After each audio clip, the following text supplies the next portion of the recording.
LeBron James may have played his last game as a Laker. LA gets swept as the Thunder move on.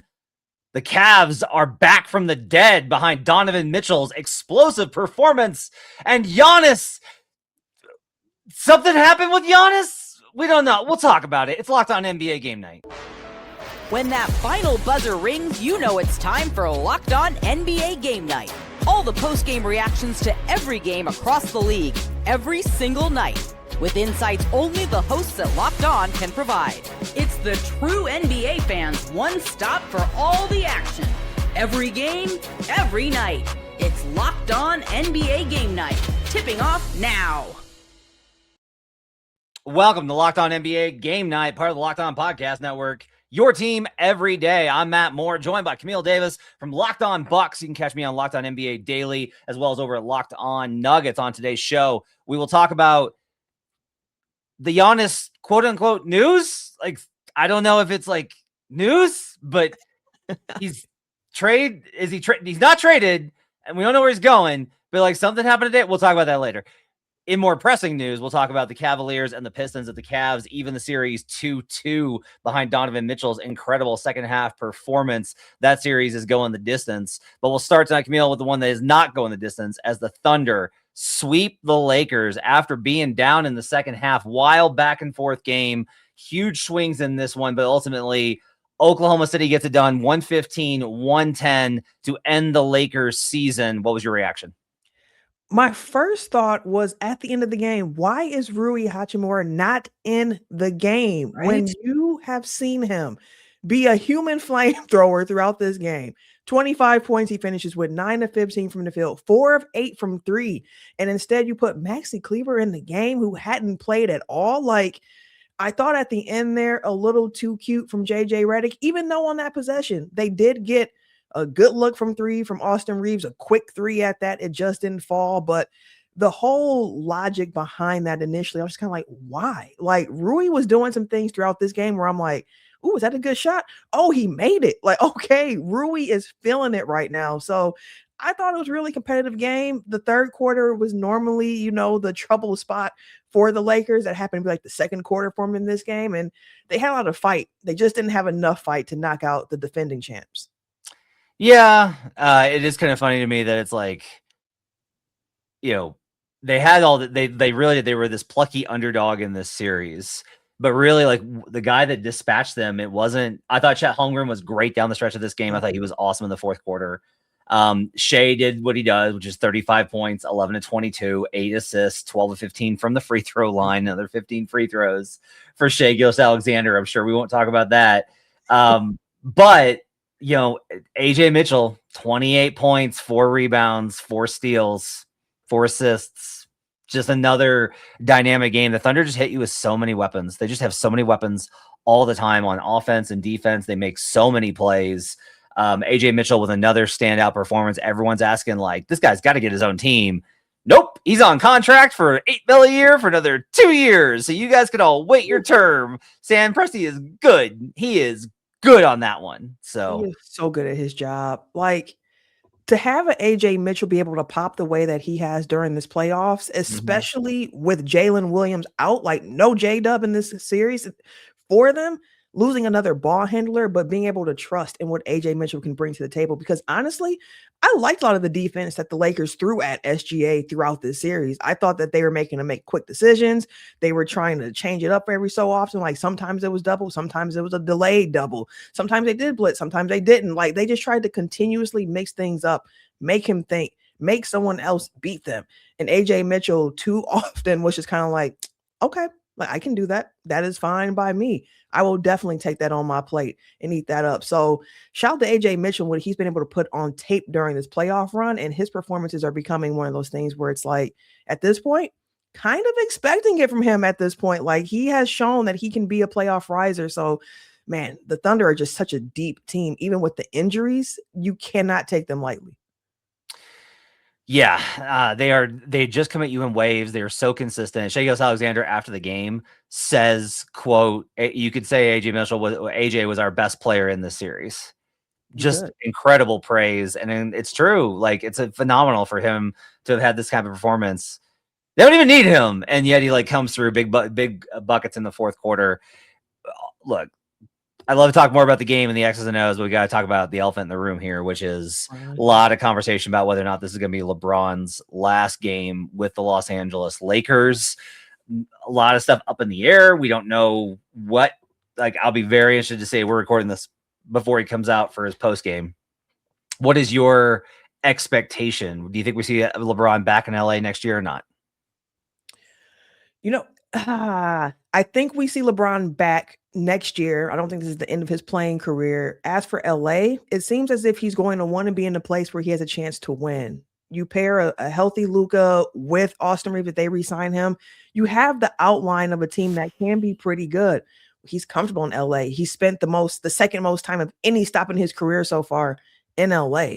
But I think LeBron's going to explore his options. And if I had to take LA or the field, I think it's the field for LeBron to finish up his career here, just to give him an opportunity at a championship where maybe he can have a little bit more leeway at the end of his career here, because the Lakers are moving in a direction where you can tell this is Luka's team and how they want to build around him. So I could see LeBron finishing out his career somewhere else. What about you? I think he will finish it up. I've been saying Cleveland the entire time. It just seems like the most fitting. Like, he believes in stories. This is a quote directly from the Athletic, from Dan Weinke and Sam Amick, published right after the end of that series. They had this one in the can ready to go. Quote, team and league sources granted anonymity to speak openly say James has made no decisions regarding his future, that retirement remains a real possibility. The notion that James would want a farewell tour, long-cited as evidence that this season was not his last, is false, those sources said, with several sources even hearing that directly from James himself. The hypothetical tour, like so many other things dealing with James, is something people believed he'd want, just like they believed he'd be unable to meld his style around the Lakers guards or stomach the organization prioritizing its future around younger stars. Did he stomach it around younger stars, or did he kind of grump and be like, well, you traded my guy in the middle of the night and conducted a power play, but I'm under contract and it's $52 million, so I guess I'll stick around. I think he goes back to Cleveland. That's just where I'm at. I just think that's the most fitting end for him to call it a career. And it would be that perfect story, like you mentioned, just kind of finish things up where you began it, where he spent the most time of his career so far. But the idea of LeBron not wanting a farewell tour, I kind of believe that. Like, I can definitely see him kind of not wanting all the pomp and circumstance and kind of play his last year out, him enjoy the moments, and then he's gone. It feels like that farewell tour might be something the fans want more than LeBron himself wants, which, I mean, LeBron is a guy who can kind of get people what they want. So although he might not want all the pomp and circumstance that comes with it, when you have played for as long as LeBron has played and broken all of the records that LeBron has broken and has changed like how people view basketball of the generation, I can't see the NBA also wanting to let that last season go without anything special attached to it. Yeah, I wonder how much Nike's offered. That's my biggest question here. Let's hear from Locked On Lakers, their reaction to the end of the Lakers season and the sweep, the Oklahoma City Thunder. Here's Andy Kametsky from Locked On Lakers. Andy Kametsky, co-host of the Locked On Lakers podcast. The Lakers lose 115-110 to the Thunder in Game 4 in front of their home crowd. Leo, Sean Penn, Eddie Murphy, and all the real ones in the 300s, unfortunately witnessing a sweep. The Lakers played their best game of the series, had several leads, and in many respects, it came down to turnovers. When the Lakers weren't turning the ball over, they controlled chunks of the game. They went on runs. When they gave the ball away, though, 19 times in all for 22 Thunder points, they were continually vulnerable, particularly on a night where Shai Gilgeous-Alexander finally uncorked an SGA game, 35 points, plus another 28 from AJ Mitchell. Several Lakers performed really well. Austin Reeves, when he wasn't turning the ball over, 27 points and some very, very good passes. Rui Hachimura, 25 points. He hit 4 threes. Jackson Hayes, a career playoff high of 18 points. LeBron James had several strong moments, often rallying the team. But as we've said all series, the Lakers needed to be damn near perfect against the Thunder, and they just couldn't overcome their own mistakes and the Thunder's talent. For more Lakers coverage, make sure you're watching Locked On Lakers on YouTube and listening wherever you get your podcasts. All right, coming up, the Cleveland Cavaliers hold off the Detroit Pistons and get a big win to even their series. That one's going the distance. We'll talk about where the series is at, how it got here behind Donovan Mitchell's incredible second half performance, and whether or not JB Bickerstaff is going to be able to figure out the ways to push the buttons that he needs to get out of the series. That's coming up on Locked On NBA Game Night.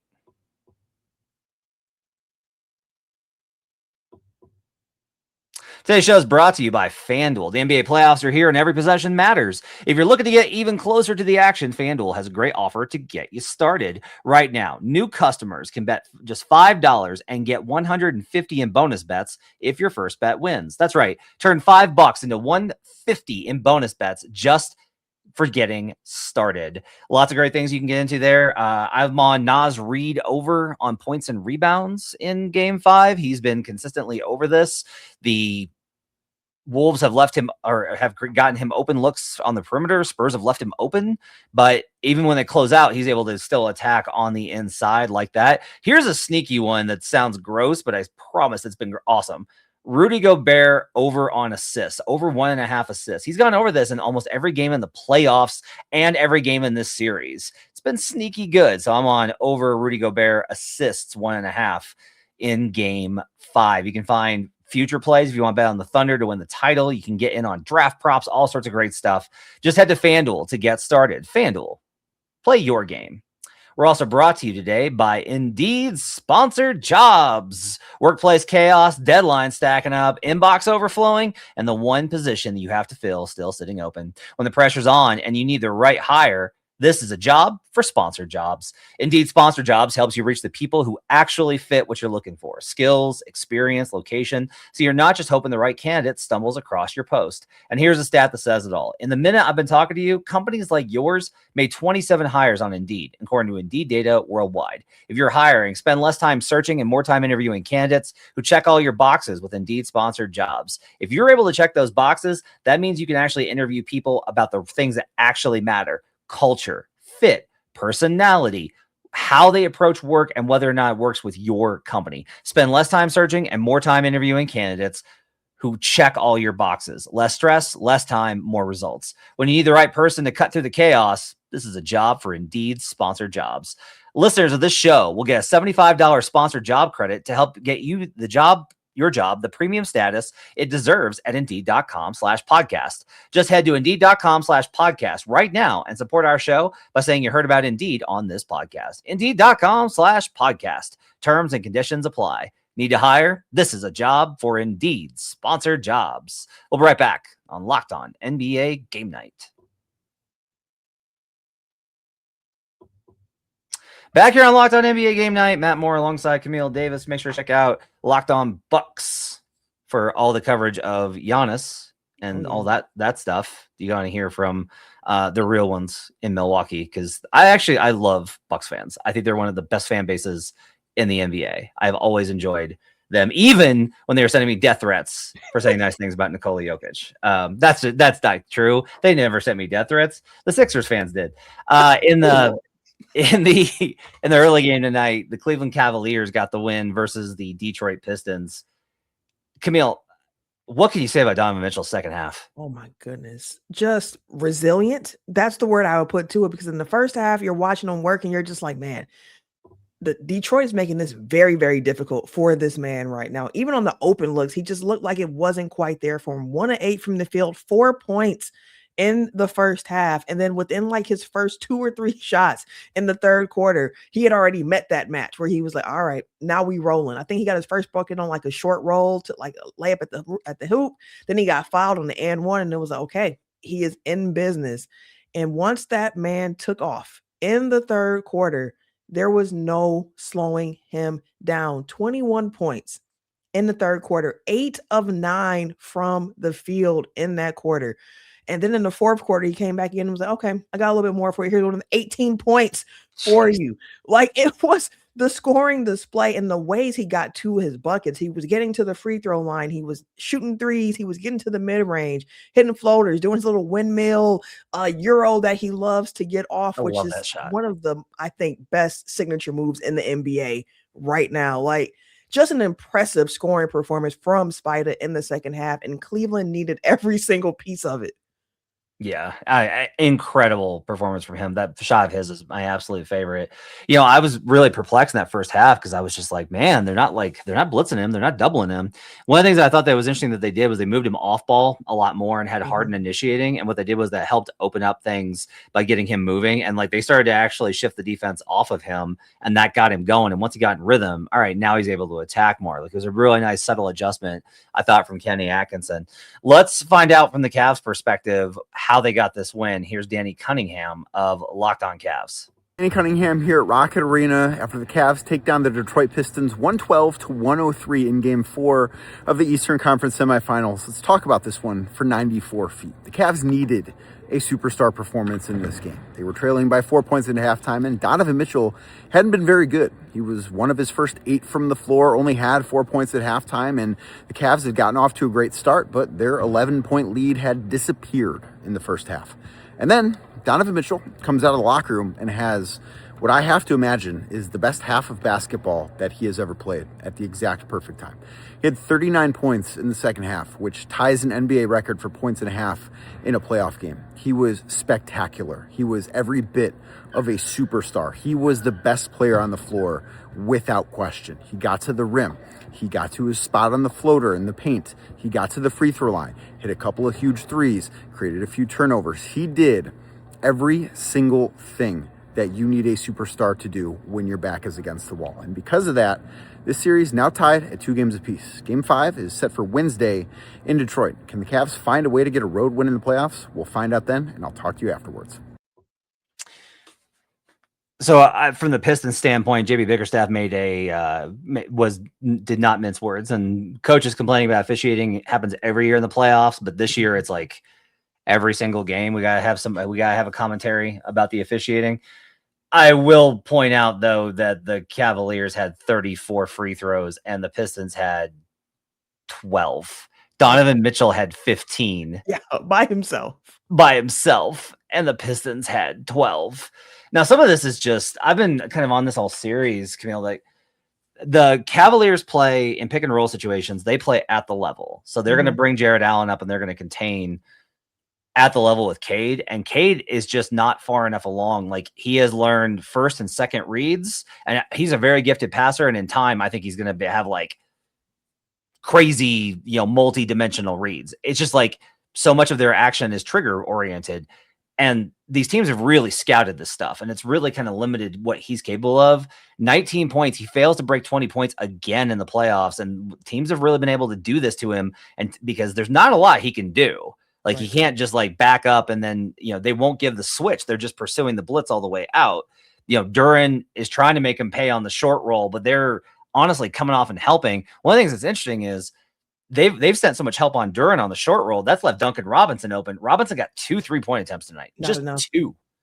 Crazy. So, I think that the Pistons are going to win the series. I think they're going to win 5 and 6. But I do think JB Bickerstaff is going to have to find some answers to get his guys more offensively geared. Mm-hmm. Even if like tonight, their offensive numbers are really good, 51% from the field, 44% from 3, but the Cavaliers took 40. This was a math game. Cavaliers took 41 3-pointers. Pistons took 23. There's JB Bickerstaff and his staff have got to get in the lab, I think, a little bit for Game 5. I think they do too. And I love that you brought up the Cade turnover problem that has been plaguing him, because if you look at the numbers, like he averages 5.5 turnovers a game in this series, which ironically enough is less than what he averaged in the first round series against Orlando, where he was coming in about 5.9 a game. But when you're having Cade be put in those situations where he has to make those quick decisions, you also need to make sure that other guys are producing and finding ways, because the second action, like Asar Thompson is a big second action trigger guy for this team. And he had a terrible game tonight. 4 turnovers for him, 4 points. It just wasn't good enough. Jalen Duren wasn't good enough in this game. And if you're not having a superstar Cade performance and you have Jalen Duren not doing what he's supposed to do, you don't have Asar Thompson adding to the equation for the team, it's difficult, especially too when one of their secret weapons so far during the playoffs, which probably ain't really a secret, Tobias Harris. He had scored 20 points in 8 straight games. And when this game got going, I was like, okay, Tobias is feeling it again. It's going to be another game for Tobias Harris where he just shines for the Pistons. Like at halftime, he had 14 points, 6 of 9 from the field. It felt like, okay, here we go. And then you watch how the rest of the game unfolds, and then you don't get much of anything else from Tobias Harris, even on some good looks. Finished 0 of 8 in the second half, 2 points. Like that's not going to get it, especially when you have Cade Cunningham struggling himself to get things going. Yeah. James Harden chips in 24 and 11, 24 points on 14 shots, got the line for 9 of 9 free throws. Officiating will probably swing back Detroit's way. I'm expecting that to be a pretty physical, one of those ugly, frustrating games for the Cavs. I think they take game 5 and it'll come down to game 6 in Cleveland. Should be an absolutely phenomenal game. I really enjoyed the series. I'm excited to hear more about it from Locked On Pistons with Kuka Hill and Locked On Cavs with Danny Cunningham. Coming up, we have Giannis news, I guess, kind of. I'm going to make Camille talk about Giannis trade rumors for the 720th time in this calendar year. We'll do that coming up on Locked On NBA Game Night.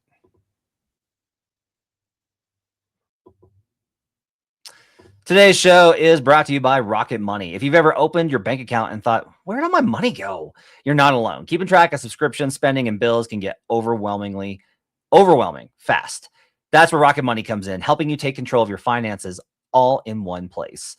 So it tracks your subscriptions in one place and can help you cancel the ones you don't need with just a few taps. This is massive because you can go through it and they will take care of canceling. Rocket Money will also renegotiate your bills. It'll say, hey, we think we can get a better deal for you. Would you like to continue? And you go through that process and it'll handle the back end negotiation on whatever even your utilities. Sometimes they'll handle those to get you a better deal. I think it's really helpful because I tend to go nuts because I want to support other writers. So I'm just constantly like, yeah, I'll subscribe to that newsletter. Yeah, I'll subscribe to that newsletter. And then I look back and I'm like, I have 1,700 unread newsletters. This is a problem. Got to tighten up, especially for the summer. Rocket Money is a personal finance app that helps you find and cancel unwanted subscriptions, monitors your spending, and helps lower your bills so you can grow your savings. Let Rocket Money help you reach your financial goals faster. Join at rocketmoney.com/lockedon. That's rocketmoney.com/lockedon. We'll be right back on Locked On NBA Game Night. Final segment here on Locked On NBA Game Night.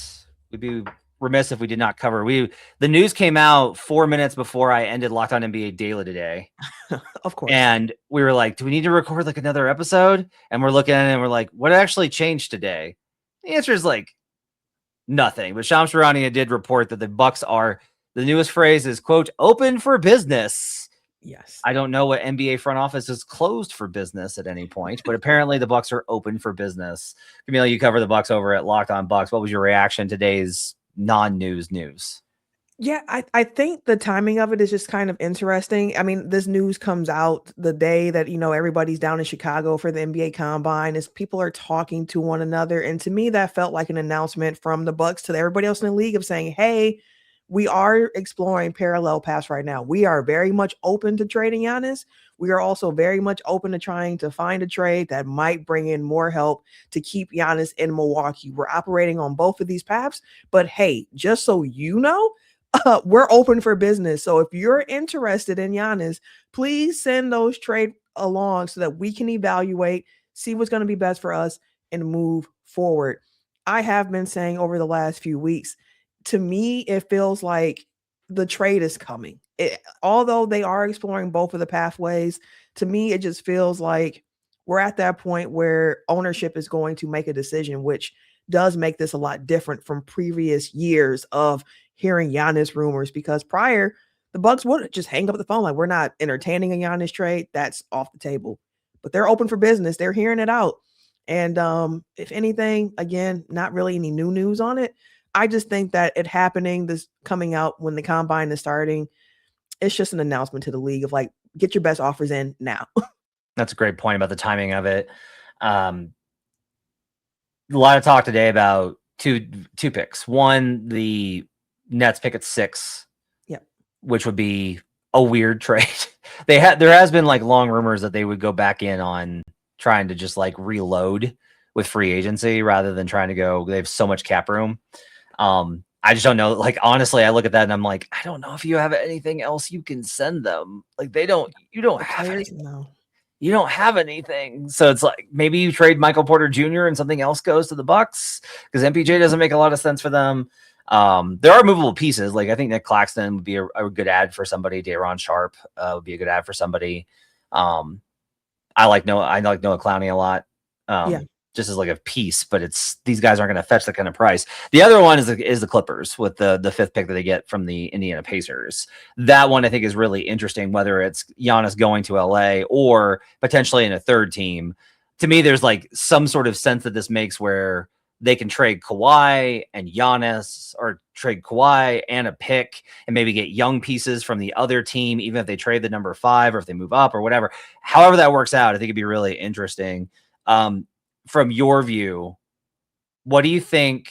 What do you want the Bucks to prioritize when they're looking at these offers? It's interesting now thinking about that, knowing that the draft lottery reform is on the way. So the odds are even more flattened. Like the whole conversation around the Bucks possibly engaging with Portland and maybe getting their own picks back. I was like, that doesn't even feel. I'm not as interested in that going forward anymore because I feel like I want something new. If we're gonna make this move, like them picks are already gone, let's see what else we can get here. But ultimately, from what I've seen, offers that are out there, I think that for me, if you can find another way, first and foremost, to get another lottery pick in this draft, that's a great starting point. So that already kind of limits down some of the teams that you can look for with that. Brooklyn, if they are interested in that, the Clippers, as you mentioned, Golden State, Miami, those are, behind the Bucks, but still a chance to add another pretty decent player to your roster, a young player at that to kick off the rebuild. And if not that, where you can get picks in this particular draft, I am interested in having some more just lottery shoots of just like, hey, let's get some picks here. I don't think the Bucks are going to be able to get back like a young player, quote unquote, that could be like a franchise changing prospect for them. So ultimately, let the guys that come back be able to kind of compete, because I do believe in Taylor Jenkins as the head coach being able to install a system, getting guys to buy into it, and having guys play greater than the sum of their actual parts, which has been something in Milwaukee that hasn't happened over the last few seasons under different coaching regimes here. So ultimately, I would love to be able to get a package where you get both the picks and some players that are interesting, which kind of does lead me to Miami because I do like Khalil Ware a lot. And what you could possibly get from that. But yeah, it's going to have to be the best mix there. But I think for the Milwaukee Bucks, if they're choosing to move forward, it's not to move forward saying like, hey, what we are getting is going to be enough right now. It's just like, it's time. So we're going to start the process. All right. Tomorrow, Wolves Spurs game 5. Wembanyama not suspended. Yeah. For trying to take Naz Reid's head off with what to me was like pretty, I wouldn't say it was premeditated, but it wasn't post-meditated. I'll say that. it was meditated, I guess. He likes meditation. He hung out with the monks. What are you expecting in game 5 of Wolves Spurs?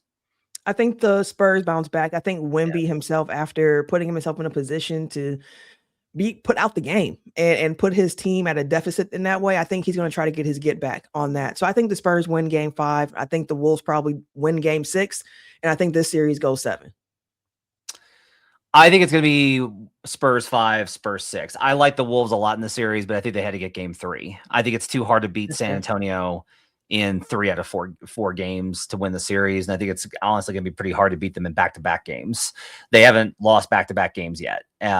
And it's just going to be very hard, I think, to do that even when you're at home.